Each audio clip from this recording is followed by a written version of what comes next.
Hey guys, welcome to my channel, Outspoken Samantha. If you are new here, welcome. I would love it if you would hit that subscribe button. And if you're returning, welcome back.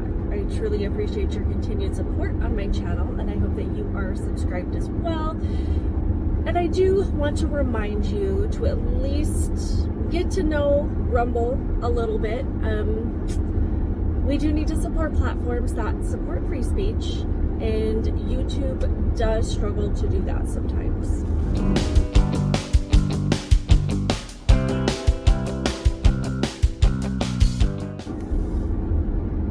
So we're going to try something just a little bit different today because I find myself very limited on time to record. So this morning I wanted to talk a little bit about the Lahaina fires, because if you're not at least a little bit suspicious about the situation, about how it all unfolded, I don't know what to tell you. Because to me, as with most disasters that we have seen in the last few years and probably even beyond, there's definitely more than enough reason to question what we're being told. So interestingly enough, I have been to Maui. I've been to Hawaii one time in my entire life, and that was actually to Maui, and it was actually to the town of Lahaina, and it was probably, I think, in 2007, I want to say. So that is the only town in all of Hawaii that I have ever been to. Absolutely beautiful. Just stunning. Just, if you're gonna, if I were to ever tell anybody to visit Hawaii, even though I don't know anything about the other islands, I'd be like, you have to go to Maui and you have to go to Lahaina. Beautiful little tourist town. I wouldn't even say like a resort town, even though there's a lot of high-end hotels near there. The actual town of Lahaina is very like touristy, very down to earth. It's just beautiful. I've been listening to a lot of people talk about what happened and how it started, and the questionable response to this catastrophe. And at first I had heard that it was started by power lines. And I was like, that is a lot of fire for a couple of power lines. Come to find out, it was actually, there were numerous poles, power line poles that had actually fallen over during this storm.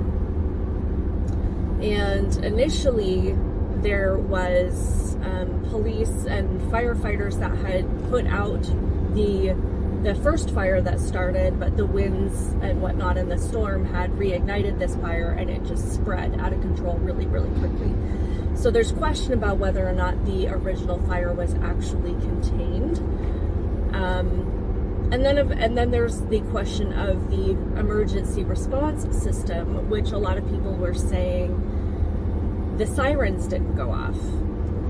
And the head of the emergency response department, which is a government agency, they said, I can't remember the person's name, but they said that the reason they didn't, well, first I heard that the sirens weren't working because of the storm. They had been knocked out by the storm. And then I heard that the emergency sirens weren't utilized because people had been trained that if they heard the sirens going off, to go to this particular location, which was towards the top of the mountain, which would have put them in danger.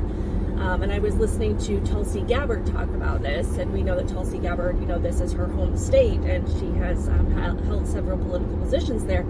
And she was calling BS on that, because the sirens are there for any kind of emergency, all kind of emergency. And in my opinion, if a siren is going off, regardless of what you've been trained to do or how you've been told to respond, you're going to respond in the way that keeps you most safe. So if you're going out and you see the fire is in the location that you've been told to go to when you hear a siren, you're not going to go to that location. So to me, that's total BS. That's absolute crap. That doesn't make any sense at all. I've also heard I think the most tragic part of this whole thing, all of it is tragic. It's absolutely devastating, is that a lot of the kids were all home from school that day in the town, because I'm not sure if they were told because of the storm that was coming. I'm not entirely sure what the basis for canceling the school was. I don't know if it was because there had been an initial fire reported. I don't know. So let me know in the comments exactly if you know exactly why school was canceled. But all of these kids were home, but of course they were home, but their parents still had to go to work. And all these kids were home alone when these fires essentially just blew up. And because they didn't hear the sirens and didn't know there was an emergency, the kids essentially didn't know to leave or didn't know what to do because there was no warning. And because the parents didn't know there was, this big of a disaster happening, they couldn't contact their children and tell them to leave. So tragically, devastatingly, it sounds like a large portion of or at least a significant portion of the fatalities may have been kids that were home from school. And I can't even imagine dealing with that and how devastating that would be. I had a situation last week where my kids were taking the bus home from school for the first time ever. And I hadn't heard, when they got home, I hadn't heard if they'd actually gotten home safe. And then I found out that my older child, who does take the bus, who regularly takes the bus, by 5 o'clock, his bus still hadn't come. And it was just kind of first day of school issues. So then I was in a panic because I didn't know what was happening. And then I was wondering if my other two had missed their bus or if there was an issue with their bus and that I didn't know about it. So it was just that brief moment, those few minutes of not knowing what happened and that everybody was safe, and panicking as a mom because you think your kids are okay, and then suddenly, things change and you're really questioning what's going on. And I know that that's not even close to what these parents were experiencing with their own kids. And, and there's a lot of tragedy that has happened as a result. So I'm not saying, I'm not comparing, but I'm just saying, like, I can't even imagine what those parents were feeling in those moments, and now knowing that they didn't even have the opportunity to save their kids, to warn their kids, to instruct their kids, and to communicate and to connect with them. So definitely praying for those families, but I do think that the siren response was definitely questionable. And then I've heard that the water supply was cut off, or that it wasn't accessible because the water to the fire hydrants was powered by electricity, and the electricity had all been knocked out, and the electricity, or the power company that was handling the electricity, is government owned, and there's just been a lot of issues with that. So there's a lot of things going on that I honestly think that we need to question. And it's really sad that it has come to the fact that, we can't trust what we're being told. And not only that, the people that we elect, we put in office to handle these disasters and to warn us and to keep us safe, consistently fail at their job. Biden hasn't been out there. I know that he was asked to go out there, and his statement initially was that he and Kamala didn't want to distract from the rescue efforts, which is completely ridiculous, because Oprah was out there handing out water bottles and resources. So if Oprah can be on site to hand out things, I'm pretty sure that Joe Biden and Kamala Harris can show up without distracting too much from the efforts. And that's just it's like, trust me guys, nobody cares that much about you. But it's just the fact that when you elect people to represent you, even if they can't show up and put out that fire, or, personally dig people out or clear away debris, or they can't stop fire, or they can't stop storms, that's not what it's about. Like, we all understand that they physically can't do much, but it's their presence. It's when you're in crisis and you feel seen and you feel cared about and you feel acknowledged, and you have the support of the people that you put in office to support you in times like these, just showing up and showing that they care. And when they choose not to, that's indicative of the fact that they really, really don't care. And this isn't the first time this particular administration, it came to East Palestine. They didn't show up for that. They didn't even acknowledge it for the most part. And we have towns that line the southern border that have been begging for help for years at this point, still completely unanswered. We have the mayor of New York City that is begging for help, for relief from the influx of illegal immigrants that have been taken to their city. And, he's living with the consequences of the things that he advocated for, but, they're being ignored by the federal government, the people that they actually supported. The point is that we have an administration right now that very much does not care if we're suffering, whether it be a catastrophe that is caused by nature, whether it be a catastrophe that is caused by government policy, whatever it is. You can support them or you cannot support them. But ultimately, regardless of that fact, if you're the one suffering because of their inaction or because you're not getting the resources that you need to overcome, they're not going to care. And eventually, at this rate, it's going to be all of us.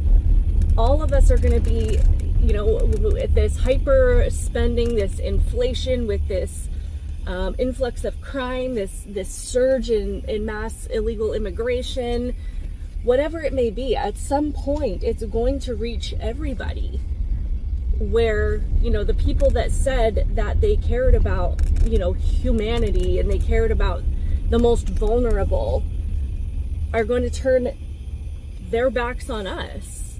And we're the ones that are going to be saying, where are our resources? Where's our food? Where's our medical aid? Where's our compassion? And as Biden recently said in response to the Lahaina fires, he said no comment. It's going to be us that gets no comment. And it's going to be towards the people that supported him, like the mayor of New York is finding out, or the people of Hawaii, like over 60% voted for Joe Biden.